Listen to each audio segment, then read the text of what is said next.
Bon matin. Ah, là, ça fonctionne. Bon. On va le pousser un petit peu, je pense que ça parle fort, ça se peut-tu?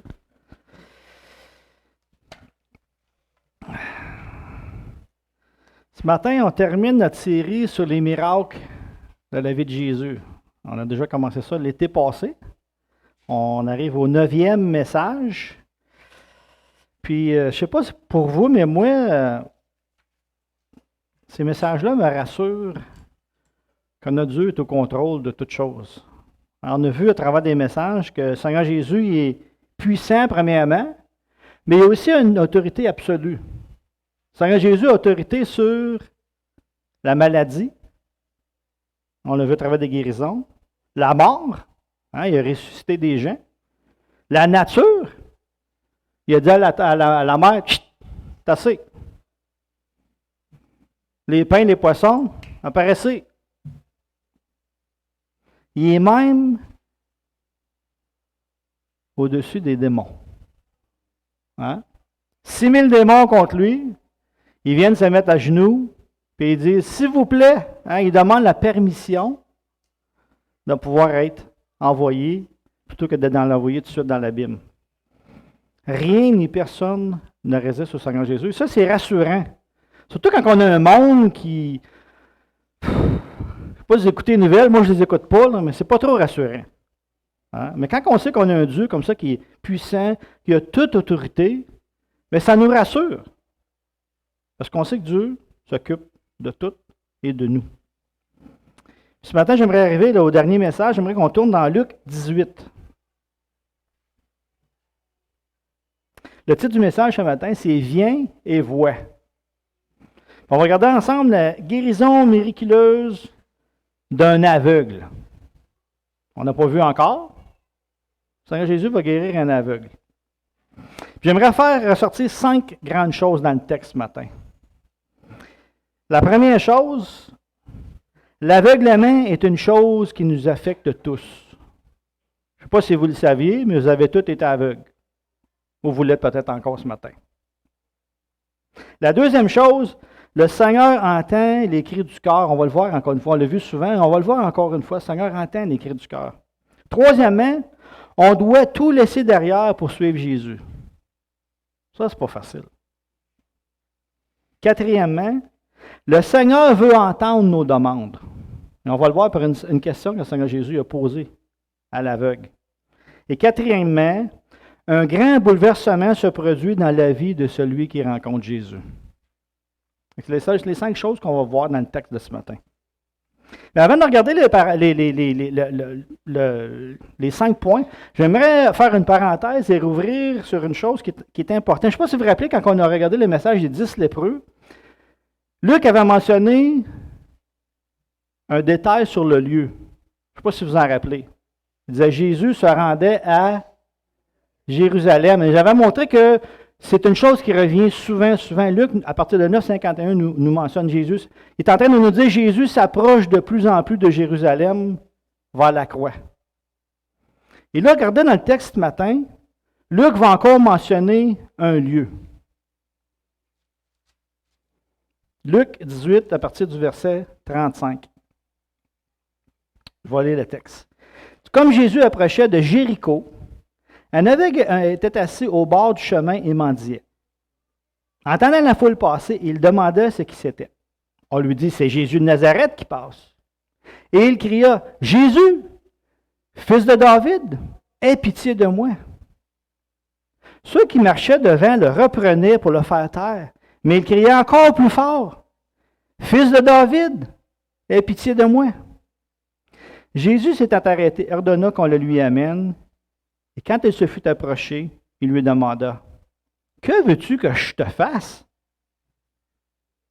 Il répondit, « Seigneur, que je recouvre la vue. » Et Jésus lui dit, « Recouvre la vue, ta foi t'a sauvé. » À l'instant, il recouvra la vue, et suivit Jésus en glorifiant Dieu.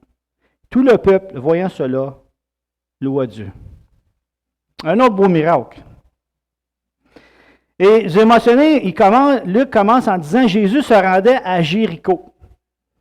Et comme on a vu la dernière fois, quand Luc mentionne un lieu, et il le fait souvent, ce n'est pas par hasard. Pourquoi il dit qu'il se rendait à Jéricho? Mais il faut comprendre que là, c'est vraiment, Luc est en train de nous dire, c'est vraiment la fin, le dernier bout du périple du Seigneur Jésus. Parce que Jéricho se trouve à 3000 mètres en bas de Jérusalem et à peu près à 32 km de Jérusalem. C'est le dernier bout que Jésus va faire, parce que tout de suite après, on voit Jésus rentre dans Jérusalem sur le dos d'un âne. Et on va vouloir le proclamer roi, puis quelques jours après, ce qu'on va faire, on va le crucifier. Et Luc est en train de dire, Jésus se rendait à Jéricho. C'est la fin, là. On arrive à Jérusalem. Là. On est aux portes. Et la prochaine étape, c'est la croix. Et regardez ce que Luc nous dit juste avant pour vous démontrer que c'est vraiment la fin. Regardez le verset 31 à 33.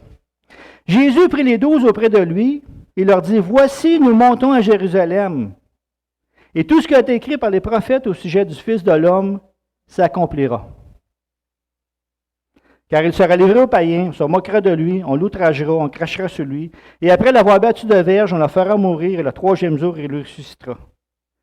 Mais ils ne comprirent rien à cela, car c'était pour eux un langage caché, des paroles dont ils ne saisirent pas le sens. Et tout de suite après, qu'est-ce que Luc dit?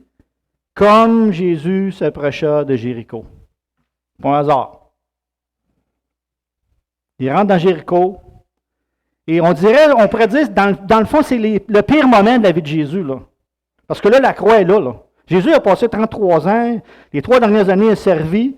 Mais là, quand il arrive à Jéricho, le Seigneur ici, il regarde au loin, là, puis il dit à 3000 mètres d'altitude, à 32 pieds d'ici,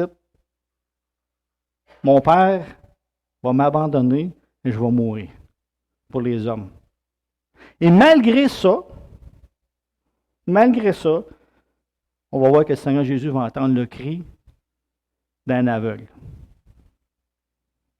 Vous aimez bien le psaume 34, 6 qui nous dit ceci.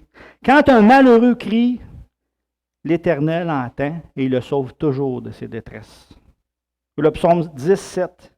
Tu entends les vœux de ceux qui souffrent au Éternel, tu affermis leur cœur, tu prêtes l'oreille. On n'a pas un Dieu sourd. On a un Dieu qui entend nos cris. Mais comme on va le voir tantôt, il faut qu'on crie à lui. Donc, la première chose que j'aimerais voir dans le texte, c'est que l'aveuglement est une chose qui nous affecte tous. Regardez le verset 35. Il dit, comme Jésus s'approchait de Jéricho, un aveugle était assis au bord du chemin et mendiait. Et Jéricho, c'est un bon spot pour mendier. Pourquoi? Parce que c'est le temps de Pâques. Et c'est une des villes qu'il y a des milliers, des dizaines de milliers de personnes qui passaient par Jéricho pour se rendre à Jérusalem. Donc, c'est un bon spot pour si tu veux t'asseoir. Puis, on voit des fois des gens à Hall qui sont assis au coin de certaines lumières où il y a bien du trafic. Et ils mendient. On ne voyait pas ça avant, mais on le voit maintenant. À Hall, à Ottawa. Mais là, notre ami est assis dans un bon spot à Jéricho, où que tout le monde passe, tout le monde s'en va à la fête. Et lui, il est là, il est en train de mendier. Luc ne dit pas qui il est, pourquoi il est aveugle, ni depuis combien de temps. On n'a aucune idée. Mais une chose est certaine, il s'appelle Bartimée. Comment on le sait? Parce que Marc 10 nous le dit. Parce que vous savez, les évangiles vont souvent prendre le même miracle, mais avec différents détails. Fait qu'on sait qu'il s'appelle Bartimée. C'est la seule chose qu'on sait de lui. Mais une chose est certaine, il est aveugle. Ça, c'est sûr et certain. Et je vous dirais, qu'est-ce qui est pire que d'être aveugle? Pensez à ça, là. Imaginez ne pas être capable de voir le visage de votre épouse, de vos enfants. Ne pas voir la beauté de la création. C'est beau la mer, mon Conrad? Hein? La mer, hein? Les couleurs, les fleurs, un beau papillon, un arc-en-ciel. Imaginez-vous, un aveugle ne peut pas voir ça. Quel privilège hein, qu'on a d'avoir des yeux et d'être capable que Dieu nous permet de voir la beauté de la création. Mais un aveugle ne peut pas voir ça. Il n'y a pas ce privilège-là. Être sourd, ça ne doit pas être évident. On a un neveu qui est sourd et muet. Et c'est pas facile. Mais je pense qu'être aveugle, c'est probablement encore bien pire. Mais savez-vous qu'il y a quelque chose qui est encore pire que d'être aveugle? Être aveugle spirituel. Ça, c'est encore bien plus pire. Et chacun de nous autres, on a été ou on est aveugle un matin, spirituellement. On est tous nés dans cet état-là. On est tous nés aveugles. Chacun de nous autres, là, à un point ou à l'autre, on était ou on est aveugle. Et c'est seulement par la nouvelle naissance que, comme Bartimée, on peut retrouver la vue. Un homme qui ne connaît pas Dieu, qui n'a pas la nouvelle naissance, qui n'a pas été régénéré, ne peut pas comprendre les choses de Dieu. C'est impossible. Pourquoi? Parce qu'il est aveugle spirituel. Il y a plusieurs passages qui confirment qu'on était tous des aveugles spirituels. Mais j'aimerais prendre dans Acte 26 au verset 17, où l'apôtre Paul est devant le roi Agrippa, et il est en train de défendre l'Évangile. Et là, il cite les paroles du Seigneur Jésus dans Acte 26, verset 17. Et Paul dit à Agrippa, pourquoi Dieu l'a mis à part pour l'Évangile? Il dit, là c'est Christ qui parle à Paul, et lui dit, je t'ai choisi du milieu du peuple et du milieu des païens vers qui je t'envoie. Pourquoi? Afin que tu leur ouvres les yeux. Ça veut dire quoi? Il était aveugle. Je te rouvre les yeux, afin que tu leur ouvres les yeux, afin qu'ils passent des ténèbres à la lumière, de la puissance de Satan à Dieu, et qu'ils reçoivent par la foi en moi le pardon des péchés et l'héritage avec les sanctifiés. Jésus dit à Paul, je t'envoie pour que tu puisses redonner la vue aux aveugles spirituels. L'aveuglement spirituel est bien plus dangereux et bien plus pire que l'aveuglement physique. Et je ne sais pas si vous le saviez, mais il y a 3 choses qui font que nous sommes ou que nous avons été aveugles. Il y a 3 différentes choses que la Bible nous dit. On n'est pas rien qu'un petit peu aveugle, on est vraiment aveuglé à net. Les 3 choses. Premièrement, notre chair nous aveugle. Deuxièmement, Satan. Et le troisième, vous allez peut-être être un petit peu surpris, Dieu lui-même. Laissez-moi vous le montrer. Le premier, c'est dans Éphésiens 4, vous n'avez pas besoin de tourner. La première chose, c'est que nous-mêmes, en tant qu'hommes, on est aveugles. Éphésiens 4 nous dit ceci. Voici donc ce que je dis, ce que je déclare dans le Seigneur, c'est que vous ne devez plus marcher comme les païens qui marchent selon la vanité de leurs pensées. Et Paul continue en disant ceci. Ils ont l'intelligence obscurcie, ils sont étrangers à la vie de Dieu à cause de l'ignorance qui est en eux, à cause de l'endurcissement de leur cœur. Notre cœur, en tant qu'homme naturel, est tellement dur qu'on est aveuglé. Notre intelligence est obscurcie. On ne peut pas voir de nous-mêmes les choses de Dieu. La deuxième, c'est Satan vient en plus mettre un autre voile par-dessus nos yeux. 2 Corinthiens 4 nous dit ceci. Si notre évangile est encore voilé, elle est voilée pour ceux qui périssent, pour les incrédules dont le Dieu de ce siècle a aveuglé l'intelligence. Satan, il nous met un voile pour qu'on devienne aveugle aux réalités de Dieu à la croix, à ce que Christ a fait. Donc, on est aveugle de nature, on est aveugle à cause de Satan, mais c'est encore plus que ça. Maintenant, moi, dans Jean 12, et regardez dans Luc parce qu'on va retourner. Jean 12, à la fin du verset 36. Jésus dit ces choses, puis il s'en alla et se cacha loin d'eux. Malgré tant de miracles qu'il avait faits en leur présence, ils ne croyaient pas en lui. Afin que s'accomplisse la parole qu'Ésaïe le prophète a prononcée. Qui a cru à notre prédication? Et à qui le bras du Seigneur a-t-il été élevé? Aussi, ne pouvait-il pas croire? Ne pouvait-il pas croire? Pourquoi? Parce que Isaïe a dit encore, il a aveuglé. C'est qui le il? C'est Dieu. Dieu a aveuglé leurs yeux et a endurci leur cœur, de peur qu'ils ne voient des yeux, qu'ils ne comprennent du cœur, qu'ils ne se convertissent et que je ne les guérisse. Il est arrivé à un point où Israël a tellement été rebelle à Dieu que Dieu a endurci leur cœur, exactement comme Pharaon.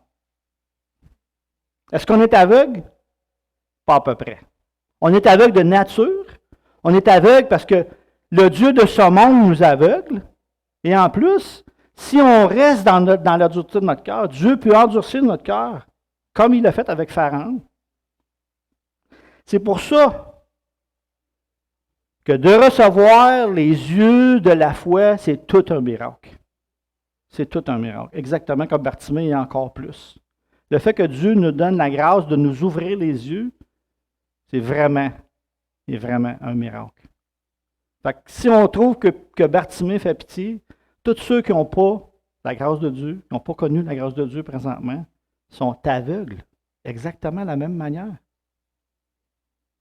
Aveugles, complètement.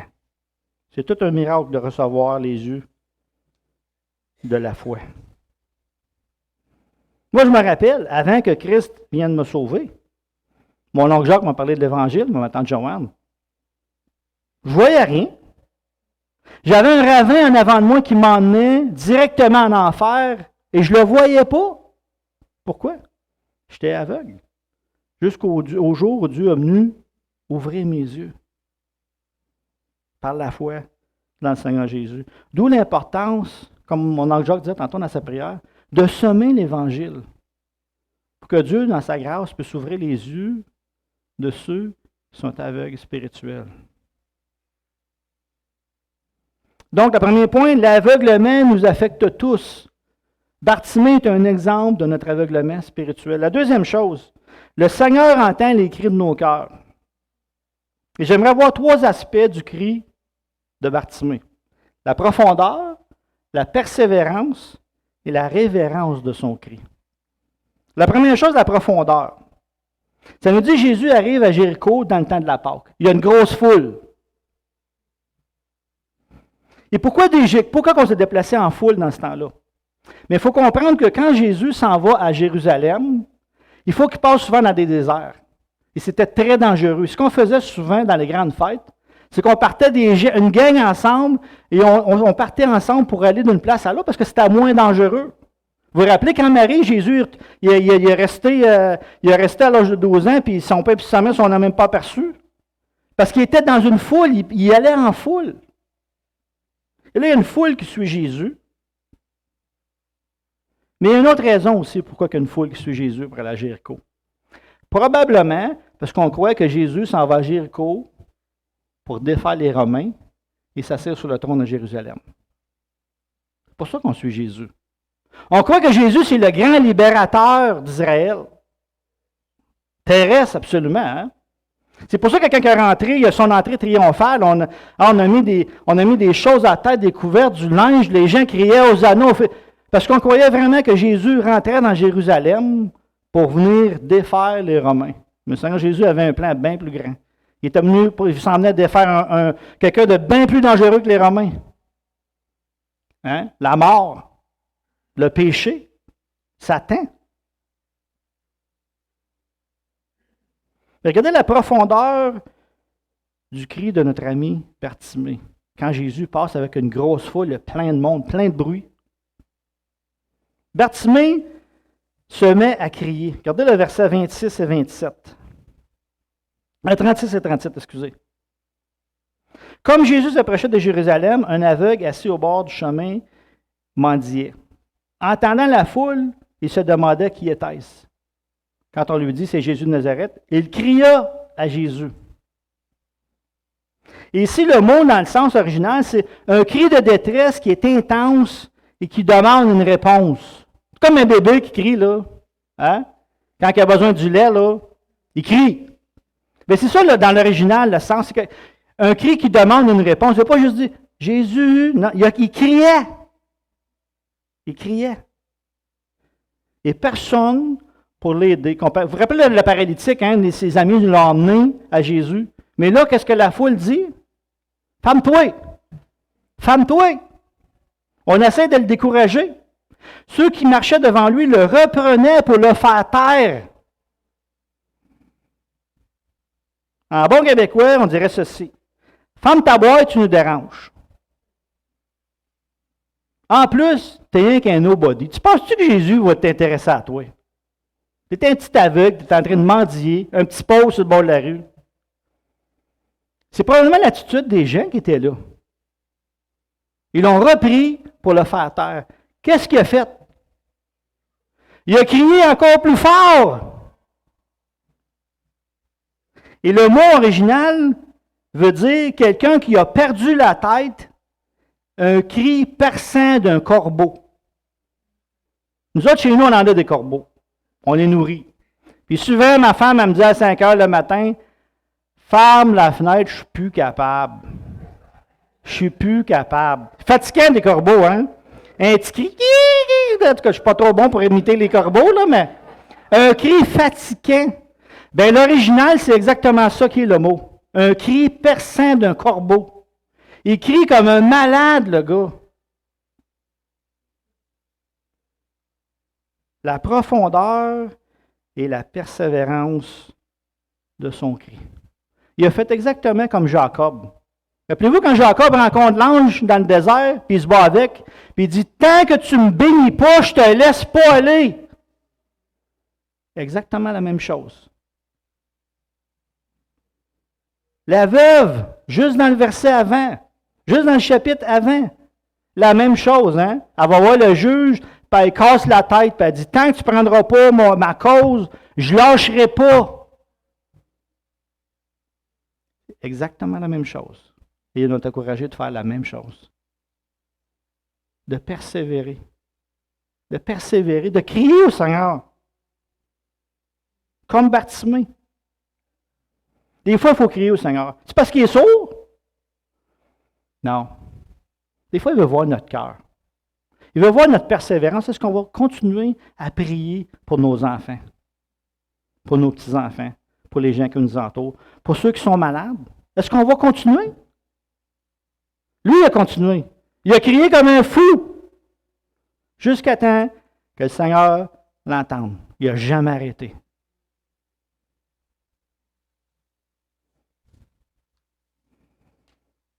Je vous dirais que trop souvent, je suis pris d'une manière mécanique.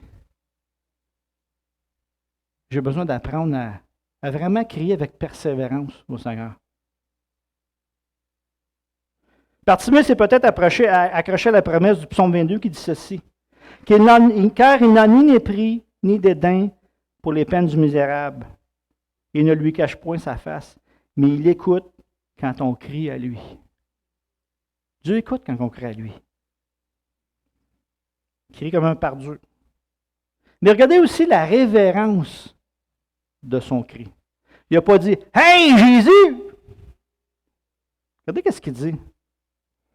« Fils de David, aie pitié de moi. » Et ça, c'est une chose qui est très, très importante. Dans tout l'évangile de Luc, il y a juste une personne qui va appeler Jésus fils de David. C'est qui? C'est Bartimée. Le seul dans tout l'évangile de Luc. Imaginez-vous. Et c'est important. Parce que le fils de David, ça veut dire quoi? Ça veut dire qu'il reconnaît Jésus comme étant le Messie, loin de l'Éternel. Parce que Dieu avait dit, il y a un de mes descendants qui va venir s'asseoir. C'est drôle, hein? Tout le monde a des yeux, personne n'a reconnu Jésus. Le seul qui a reconnu Jésus pour qui il était, vraiment, c'est qui? C'est l'aveugle! Frappant, hein? C'est frappant. Tout le monde est là, tout le monde a des yeux, personne n'a vu Jésus pour qui il est. Lui, il n'a jamais vu chez eux, il est aveugle et il crie, « Fils de David, aie pitié de moi. » Un aveugle naturel, mais un voyant spirituel. On voit toute la différence. Le seul qui a vu Jésus pour qui il était vraiment. Tout le monde était autour, tout le monde pensait qu'il savait qu'il était Jésus, puis il n'avait aucune idée. Le seul, dans sa révérence, a dit fils de David. Et regardez, quand il va un peu plus loin, il lui dit maître. Maître. Et le mot ici, en original, ou Seigneur, il ne dit pas Seigneur, Mohamed dit Seigneur, excusez. Au verset 41. Seigneur que je recouvre. Ici, le mot dans l'original, c'est kurios, ça veut dire c'est vraiment Dieu. Celui qui dirige tout. Celui qui a l'autorité sur toute chose. Des fois, souvent, on appelait Jésus Rabbi ou Maître. Mais lui a utilisé le mot Seigneur. Il reconnaît Jésus à sa juste valeur. Et savez-vous quoi? La seule manière de recouvrer la vue, c'est de reconnaître Jésus pour qui il est. C'est la seule manière. Jean 20, 31 nous dit ceci. Mais ces choses ont été écrites afin que vous croyiez que Jésus est le Christ, le Fils de Dieu, et qu'en croyant, vous ayez la vie en son nom. Et seulement en croyant au Seigneur Jésus qu'on peut recouvrir la vue exactement comme Bartimée. La troisième chose qui est importante, mais qui n'est pas dans le texte, mais que Marc nous dit, on va tourner dans Marc 10, 49 à 50.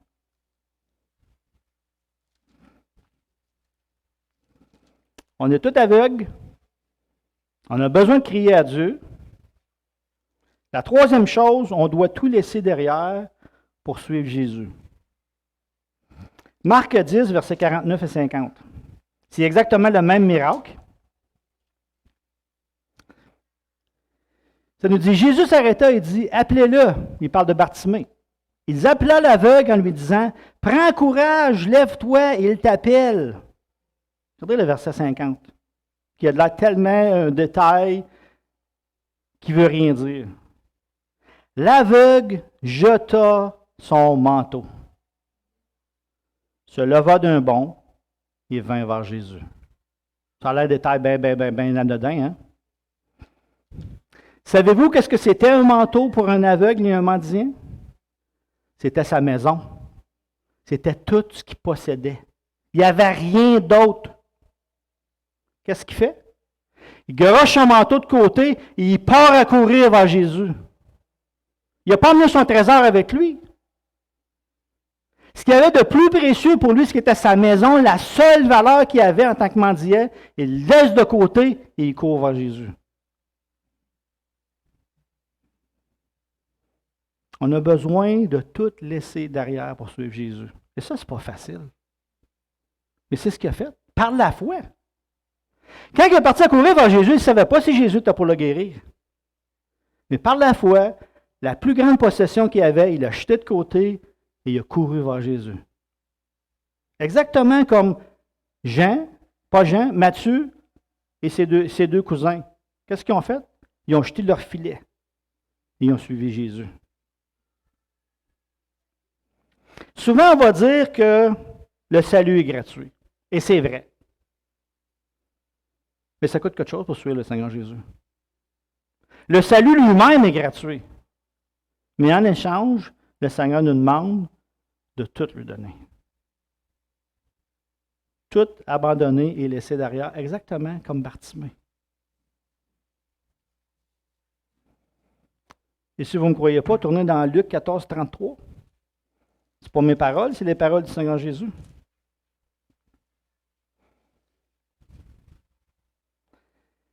Ainsi donc, quiconque d'entre vous ne renonce pas à tout ce qu'il possède ne peut pas être mon disciple.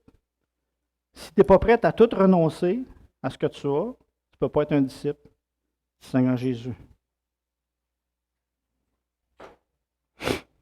Ça veut dire quoi, tout laisser en arrière? Ça veut-tu dire que tu lâches ta job, tu vends ta maison, tu vas vivre dans une tente dans le cours de Carl, puis... C'est ça que ça veut dire? Non, c'est pas ça que ça veut dire. Voici ce que ça veut dire. Ton auto, ta maison, ton compte de banque, ton temps, tes enfants, ta femme, sont peu à toi. Sont au Seigneur. Et ce que tu as est au service du Seigneur parce que ça ne t'appartient plus. C'est ça, tout laisser à Jésus. Ça ne veut pas dire qu'on vend tout ce qu'on a, puis on devient tout, on vient tout qu'on va dépendre du gouvernement. C'est pas ce que ça veut dire. Mais tout ce qu'on a est à Dieu. Ça lui appartient. La seule chose qu'un chrétien devrait porter, savez-vous c'est quoi? Sa croix. Et quand on partait avec une croix, ça voulait dire quoi? Dans le temps? Si tu portais une croix, normalement, ça voulait dire tu t'en allais à la mort. Et quand Jésus dit portez votre croix, qu'est-ce qu'il est en train de nous dire? On a besoin d'apprendre à mourir à nous-mêmes.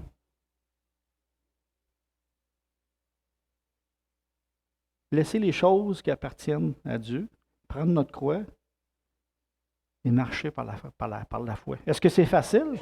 Non. Ce n'est pas facile pour personne. Mais heureusement, on a beaucoup d'exemples dans la Bible qui nous démontrent des hommes, des femmes qui sont partis en laissant tout en arrière. Laissez-moi vous donner des exemples. Abraham, il a laissé sa patrie, toute sa famille, sa maison, toutes ses affaires. Il est parti sans savoir où il s'en allait. Moïse a laissé les richesses de l'Égypte. Il était riche, Moïse. Pierre a laissé ses filets. Matthieu a laissé sa table d'impôts. Et c'était payant, collecteur d'impôts. Je ne sais pas si c'est aussi payant qu'aujourd'hui, là, mais c'était payant. L'apôtre Paul a laissé sa vie de pharisien. Exactement le contraire du jeune homme riche, encore là, juste dans la parabole avant. Pas dans la parabole, la rencontre qu'il y a eu avec Jésus. Seigneur Jésus, il dit, vends tout ce que tu as, suis-moi, puis tu vas avoir la vie éternelle. Puis le petit gars, qu'est-ce qu'il fait? Il tourne d'abord, puis il s'en va, puis il est malheureux. Est-ce que Jésus voulait avoir son argent? Oui, c'est ça, il voulait avoir son cœur. Oui, c'est ce que le Seigneur Jésus nous demande. Le Seigneur Jésus n'a pas besoin de notre argent. Il appartient à toute chose. Mais ce qui fait toute la différence, c'est quand on est prêt à donner les choses à Dieu et dire, Seigneur, ça t'appartient. Moi, je suis juste un gérant. Faire comme Bartimée. Laisser notre manteau pour suivre Jésus. Un détail qui a l'air tellement... Mais dans le contexte, combien c'était important. Quand il a décidé de laisser son manteau et de courir vers Jésus, il a décidé de tout laisser en arrière.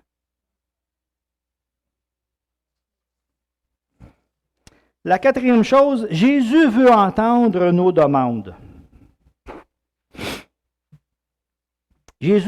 Bartimée n'a pas laissé toute chose pour rien. Regardez le verset 40 et 41. Jésus s'est arrêté et ordonna qu'on lui amène, et quand il se fut approché, il lui demanda, drôle de question, que veux-tu que je te fasse? Et il répondit, Seigneur, que je recouvre la vue. Ne trouvez pas la question du Seigneur bizarre? Un aveugle arrive devant toi, en lambeaux, tout sale, il est aveugle. Puis là, le Seigneur Jésus il dit, qu'est-ce que tu veux que je fasse pour toi? Il me semble que c'est évident. Êtes-vous d'accord? Le Seigneur Jésus sait que normalement, les aveugles veulent avoir de l'argent. Mais le Seigneur Jésus connaît les cœurs. Combien de fois on a vu dans les miracles, dans les évangiles, que ça nous dit Jésus connaissait leur cœur, Jésus connaissait leurs pensées. Pourquoi le Seigneur Jésus demande à Bartimée, qu'est-ce que tu veux que je fasse pour toi? Pourquoi?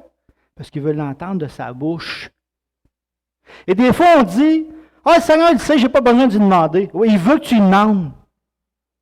Il veut qu'on lui demande. La preuve, Bartimée est en avant de lui, puis le Seigneur Jésus, il demande, qu'est-ce que tu veux que je fasse pour toi? Voyons donc, c'est bien évident. Le Seigneur Jésus voulait l'entendre de sa bouche. Je veux que tu me guérisses. Et c'est la même chose pour nous autres. Si on ne connaît pas le Seigneur Jésus, il veut nous entendre dire, Seigneur Jésus, je te demande pardon pour mes péchés. Je suis un pécheur et j'ai besoin de repentance. Et si on connaît le Seigneur Jésus, dire au Seigneur Jésus nos péchés, nos demandes, nos peurs. On peut dire, Seigneur Jésus, il sait déjà. Ben oui, c'est sûr qu'il sait. Mais comme Bartimée, il a posé la question, c'est quoi tu veux que je fasse pour toi, Bartimée? Pas parce qu'il ne savait pas, parce qu'il voulait l'entendre de sa bouche. Et c'est la même chose pour nous autres. Jésus veut nous entendre. Et la dernière chose, rapidement, le grand bouleversement. Ma femme, elle n'aime pas le message un matin. Verset 42-43. Jésus lui dit, « Recouvre la vue, ta foi t'a sauvé. » À l'instant, il recouvrait la vue et suivit Jésus en glorifiant Dieu. Tout le peuple, voyant cela, loua Dieu. Le grand bouleversement. Une belle image du salut, hein? À l'instant même, il recouvrera la vue. Comme quand Dieu nous sauve. Ce n'est pas un processus. Hein? Dieu nous sauve, c'est comme ça. On a, les écailles tombent et on voit. Moi, je me rappelle, mon coco m'avait donné une Bible, ma tante Joanne, pendant 3 ans, je lisais ma Bible, je ne comprenais rien, pantoute. Je m'en vais chez mon frère Mario, parle d'Évangile, viens au Seigneur, j'arrive chez nous le soir, je lis ma Bible, je comprends tout. C'est passé. Oui, hein, changement de cœur. Dieu a fait une opération à cœur ouvert, puis a enlevé le cœur de pierre, puis il a mis un cœur de chair. Une belle image du salut, instantané. Jean 3,36 nous dit, « Celui qui croit au Fils pas aura, a la vie éternelle. » Aujourd'hui, tout de suite. Tout de suite et pour toujours. Qu'est-ce qu'a produit le bouleversement de la rencontre de Jésus avec Bartimée? 2 choses. Ça nous dit, il suivait Jésus et il glorifiait Dieu. Et ça, c'est des marques de quelqu'un qui a rencontré Jésus. Suivre Jésus et lui rendre gloire. Et je ne veux pas fâcher personne, je ne veux pas attrister personne, et je ne connais pas le cœur de personne. Mais dans ma conviction, je crois qu'on ne peut pas simplement faire une petite prière, aller à l'église un petit bout de temps, puis revenir, puis dire qu'on connaît le Seigneur Jésus.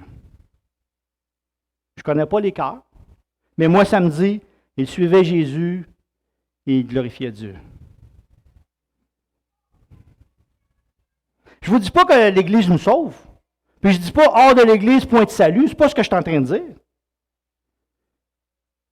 Mais je crois que celui que Dieu a sauvé suit Jésus et adore le Seigneur Jésus avec le peuple de Dieu. Hébreux 10 nous dit ceci, au verset 23. « Retenons fermement la profession de notre espérance, car celui qui a fait la promesse est fidèle. Veillons donc les uns sur les autres pour nous exciter à la charité et aux bonnes œuvres. N'abandonnons pas notre assemblée comme c'est la coutume de quelques-uns, mais exhortons-nous réciproquement, et cela d'autant plus que vous voyez s'approcher le jour. » Et le jour s'approche de plus en plus. Je ne sais pas pour vous autres, là, mais je pense qu'il commence à faire clair de plus en plus. En tout cas, le retour du Seigneur est plus proche que quand l'auteur aux Hébreux l'a écrit il y a 2000 ans. Mais il dit, soyez ensemble, soutenez-vous les uns les autres, priez les uns pour les autres, aimez-vous les uns les autres. Mais comment on fait pour faire ça si on n'est pas à l'Église, si on n'est pas avec les frères, les sœurs? C'est la même chose pour nous autres. Il marchait avec Jésus et il glorifiait Dieu. Et ça, c'est 2 marques d'un enfant de Dieu. Bartimée, après que Jésus l'a sauvé, ça dit-tu qu'il est retourné à sa vie de mendiant? Non! Celui qui était aveugle, il voyait après, il avait une vie différente. Celui qui était possédé des démons, il a-tu retourné vivre dans son cimetière? Non! Celui qui ne marchait pas, il a-tu resté couché sur son lit? Non! L'Évangile nous transforme. Est-ce qu'elle nous rend parfaite? Non! Un jour, on va être parfait. On est parfait en position, mais on n'est pas parfait dans la manière qu'on parle, qu'on agit. On a une position parfaite devant Christ. Mais elle nous transforme, elle nous change. Elle nous met sur le chemin de la maison, puis on est différent. On marche avec Jésus et on glorifie Dieu avec le peuple de Dieu.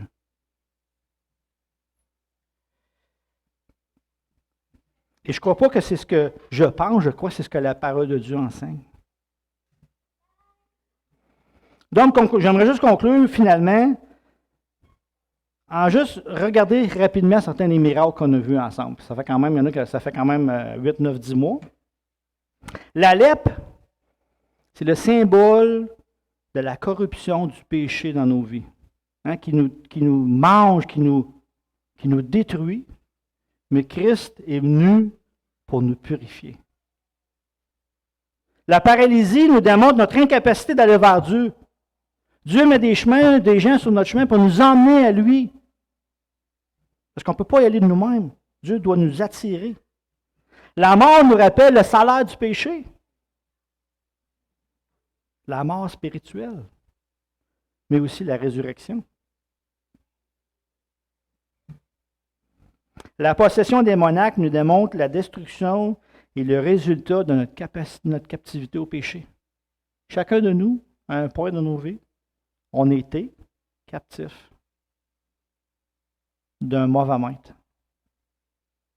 Et c'est ça, la possession démoniaque, c'est ce qu'elle nous a démontré.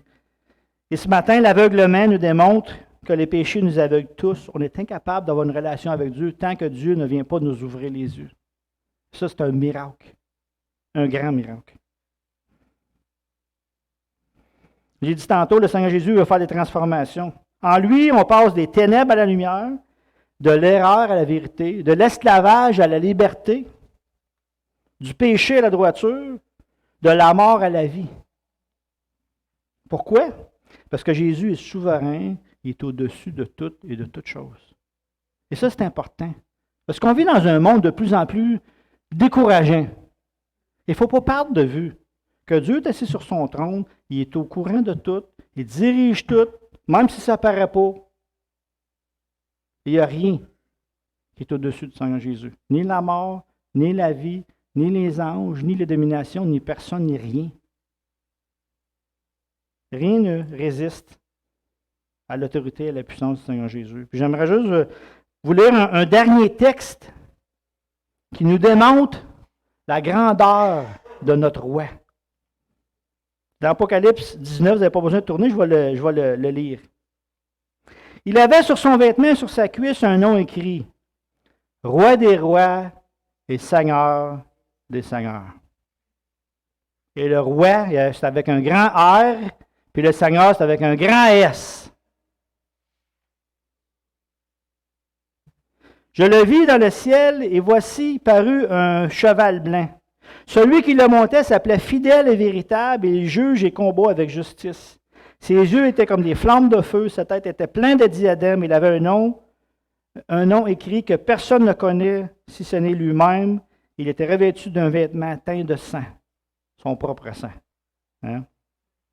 Son nom est la parole de Dieu. Les armées qui sont dans le ciel le suivaient avec des chevals blancs, revêtus de fin lin blanc pur. De sa bouche sortait une épée aiguë pour frapper les nations, et il les pètera avec une verge de fer, il foulera la cuve du vin de l'ardente colère du Dieu Tout-Puissant. Wow! Est-ce que c'est le Dieu que tu sers? Et j'aimerais juste faire une petite parenthèse, 3 secondes, excusez-moi. Trouvez-vous ça intéressant qu'il dit, ceux qui le suivent dans l'armée sont revêtus de fin lin blanc. Avez-vous déjà été voir des hommes aller à la guerre habillés en blanc? Pourquoi ils vont être habillés en blanc? Pourquoi on va être habillés en blanc pour aller à la guerre avec le Seigneur Jésus? On n'aura pas besoin de rien faire. On n'ira pas se battre à la dernière bataille. Là. On va être des spectateurs. Le Seigneur Jésus va juste faire... Elle ne durera pas longtemps, la dernière bataille. Là.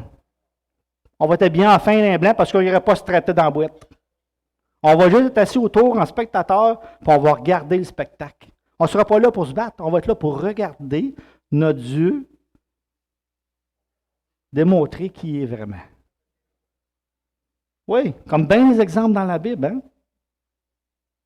On a un grand Dieu. C'est ce qui met fin à la série de messages sur les miracles. J'espère que ça vous a encouragé.